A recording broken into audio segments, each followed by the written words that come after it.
What's happening, car people, LS people, Nova people, hot rod people? I don't know, whoever's checking this video out. Thanks for checking out episode 2 of How I Built My Race Car.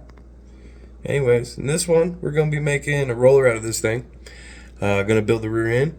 And who knows? Whatever, I'm going to edit up in this episode. Anyways, we sure appreciate you guys checking out Oregon Outcast. Don't forget to subscribe if you haven't already. And yeah, thanks again. Hope you guys enjoy this. Squad, turn that shit off, man. Hey,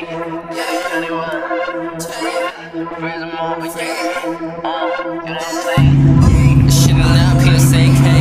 Yeah. Rally.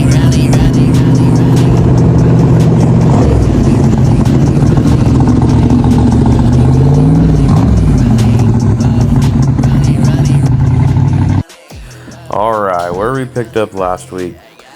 We took it off the trailer. We were in the air here and took the motor and everything out of it. You can see we got the cage in there and it's all chassis all welded up, but put it in the shop, put it on some jack stands, got the engine and turbos back in, and thanks from the support team here, we got back to work.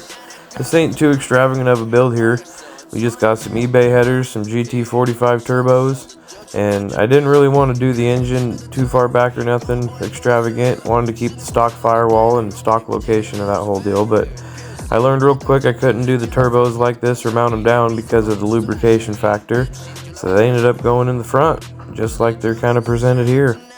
So we put it in the shop, put it on some jack stands, and there's nothing built here in the engine in these photos or anything. This is all mock-up, but it did take me quite a bit of time to kind of figure out which direction I wanted to mount these darn turbos.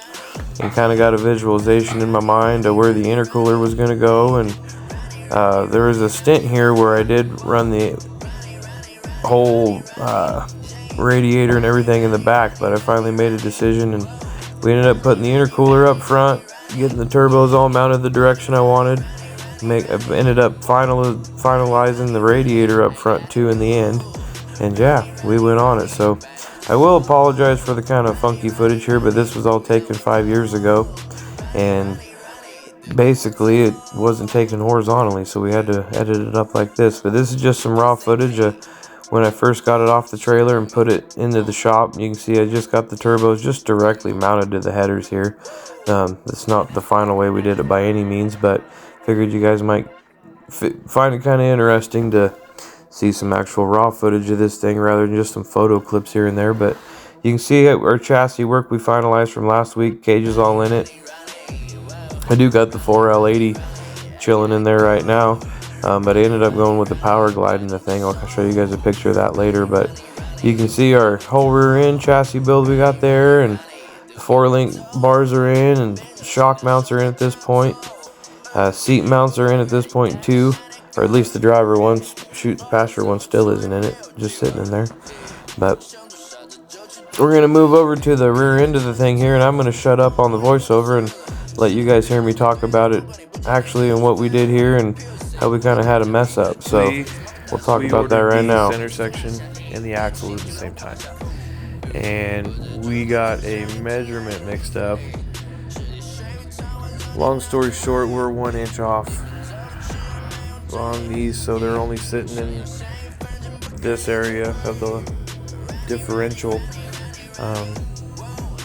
not even close to where they need to be. So what we're gonna do,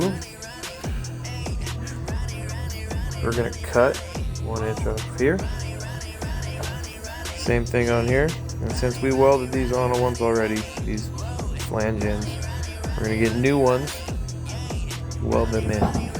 So that'll be our next video thing we do. So we'll see where this thing goes. Thanks for watching. And yeah, guys, that's what we kind of ended up with.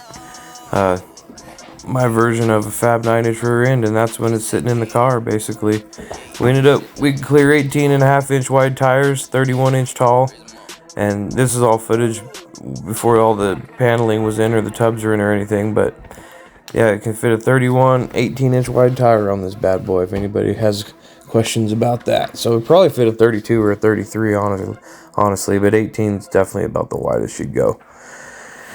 So back to turbos here. This is about the direction they ended up going, and you can see we just handmade our headers here. Just some 90-degree stainless, welded them up and made them all fit, mounted them up with some 1x1 square for the turbo mounts to kind of hold them there. You can see where I mounted the intercooler. The radiator sitting in there here too, and made it real easy for the charge pipe just to go straight over to the intercooler. Wasn't too extravagant or nothing. We got radiator mounts in here and handmade everything on this build. You can see we got both sides of the headers mocked up, steering columns in here, and we got their tranny kind of sitting here as well. I did end up putting a stock cross member in the car, just making one wasn't working out for the paneling. And got our pan hard bar in here, and you notice I don't have my drive line notched out of the frame yet. Ended up trading the drag stars for some other parts and stuff, so I had to put the stock front wheels back on this deal for a little bit. But yeah, we're gonna go cut over to another actual video clip here of 2021 of just the chassis built here. No paneling, no tubs, no nothing yet, just a raw clip of the roller up on a lift. So I bought this lift, sold this lift, time to get another one. But yeah, this was me putting the car on my car lift for the first time, so kind of a huge deal and huge step right here in this video actually. But if you guys have any questions on the anything, well, please leave it in the comments. I'd love to interact with anyone on this thing. So yeah, hopefully somebody finds it intriguing. You can see here, this is just the stock core of an engine. It's not built or anything yet. This is all just primary mock-up stuff.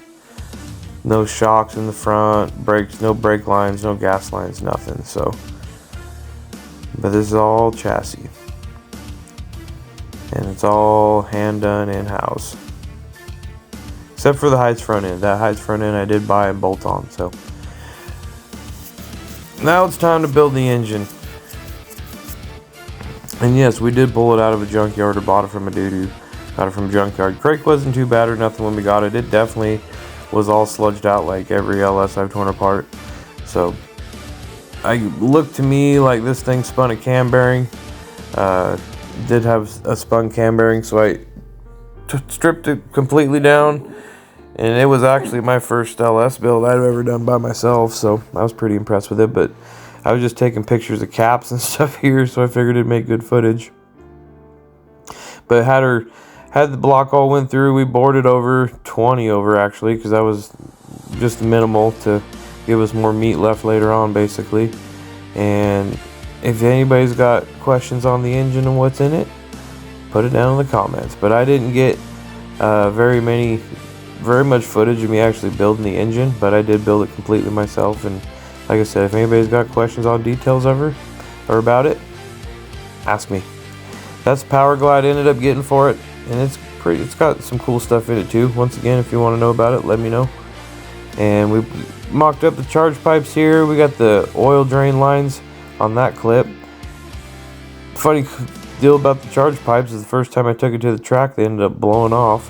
One of them did, and learned about that and how to seat them right and make them actually fit right and not blow off. But this is how the turbos ended up mounting up, and I just basically mounted them right to the back side of the turbo and made it to where they drain good and everything too. You can see we got the main intake there, and got a water pump in the deal now too, and engine's completely in it now, and it's time to move on to some fuel system stuff. Got our fuel pump mounted there and our fuel filter right behind it. I also got one on the firewall. But this is where I started mounting exhaust up too. Put a fuel valve on it just to I've always thought a fuel valve was a smart thing on a race car, just to be able to drain the gas if you need to. And there's kind of a raw clip of wiring, and I didn't do a very good job of getting actual clips of wiring either. And also the floor pan of this car. If you have any questions on that, once again let me know. But the floor pan in this car was a pretty rare deal. It's a stock floor pan, kind of cut all together, but it is a stock floor pan. Alternator, this is how we mounted that thing after I got it in. And once again guys, thanks for watching. We're gonna cut to some rock clips with this thing here, and I'm gonna shut up. 12-3, 12-4, 12-5. We charge it, baby.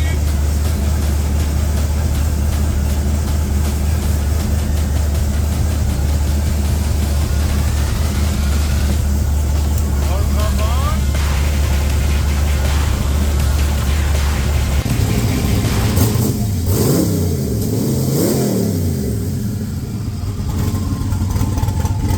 Thanks again, guys. Don't forget to like and subscribe.